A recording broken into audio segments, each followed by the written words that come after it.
नमस्ते दोस्तों। आप सभी का स्वागत है इस नई कहानी के साथ। आज मैं आपके लिए लेकर आया हूं कैशिरो, एक ऐसी कहानी जो सिर्फ मनोरंजन नहीं बल्कि हम सभी की जिंदगी का एक दर्पण है। ये कहानी किस बारे में है? ये दो आम युवाओं संग उंग और मिन सुक की जद्दोजहद की कहानी है, जो सिर्फ अपना एक छोटा सा घर खरीदना चाहते हैं। लेकिन जब उनके सामने एक अजीब विरासत आती है, एक ऐसा सुपर पावर जो पैसों से कलेक्ट सा है, तो उनकी जिंदगी पूरी तरह बदल जाती है। तो आराम से हेडफोन लगाइए और डूब जाइए इस सफर में। आपकी प्रतिक्रिया और विचार कमेंट में जरूर बताएं। क्या आप संग उंग की जगह होते तो क्या चुनाव करते? शुरू करते हैं। ये कहानी है संग उंग और मिन सुक की, दो आम लोग जो सियोल में एक छोटा सा सपना पूरा करना चाहते थे।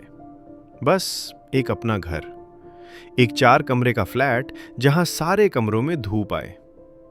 लेकिन उस सपने की कीमत थी 70 करोड़ वॉन, एक ऐसी रकम जिसे चुकाने में शायद उनकी पूरी जिंदगी लग जाए। डिपॉजिट के लिए भी उनके पास 30 करोड़ वॉन की कमी थी।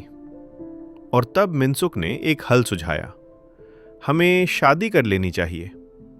एक रोमांटिक प्रपोजल नहीं, बल्कि लॉटरी की संभावना बढ़ाने का एक ठंडा गणितीय फैसला। संगोंग सोच में पड़ गया। वाह, क्या शानदार प्रपोजल है।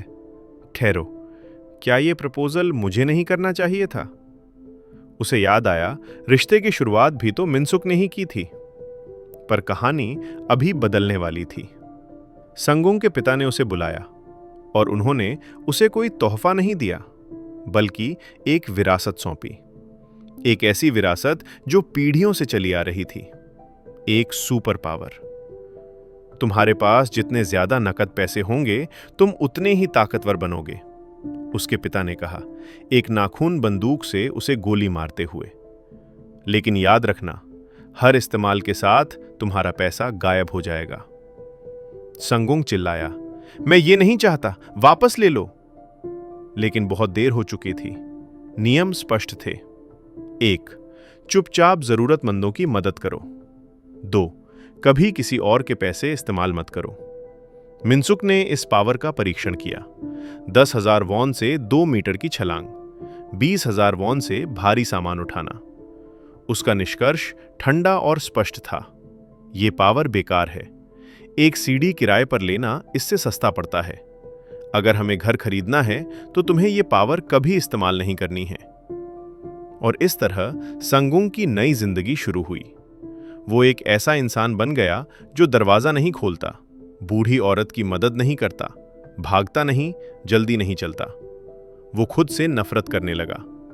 वो सिर्फ एक स्वार्थी बेजान कठपुतली बनकर रह गया ताकि उसका सपना जिंदा रहे।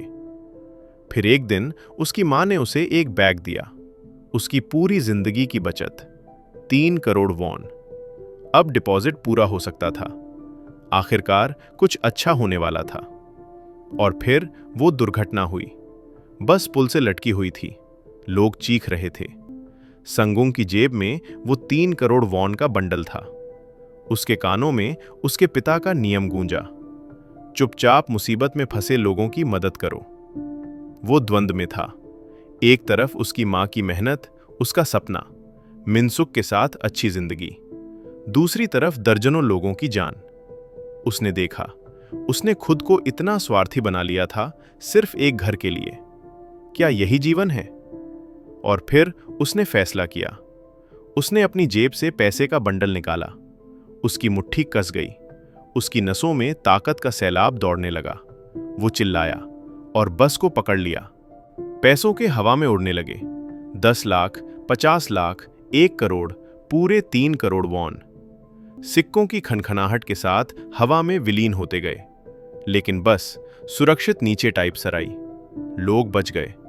संग उंग जमीन पर गिर पड़ा, हाँफ रहा था। उसकी जेब खाली थी। उसकी मां की सारी कमाई, उसका सपना, सब कुछ खत्म। लोग उसे धन्यवाद दे रहे थे, ये अद्भुत है। लेकिन उसने सिर्फ एक ही बात सोची, अब मैं बर्बाद हो गया हूं। तो दोस्तों, ये थी कहानी कैशेरो की। अगर वीडियो अच्छा लगा हो तो लाइक जरूर कर देना, कमेंट्स में बताना आपकी राय क्या है। चैनल सब्सक्राइब कर लेना और बेल आइकन दबा देना ताकि आगे की कहानियां मिस ना हो। आपका सपोर्ट हमारा हौसला बढ़ाता है। बहुत बहुत शुक्रिया देखने के लिए।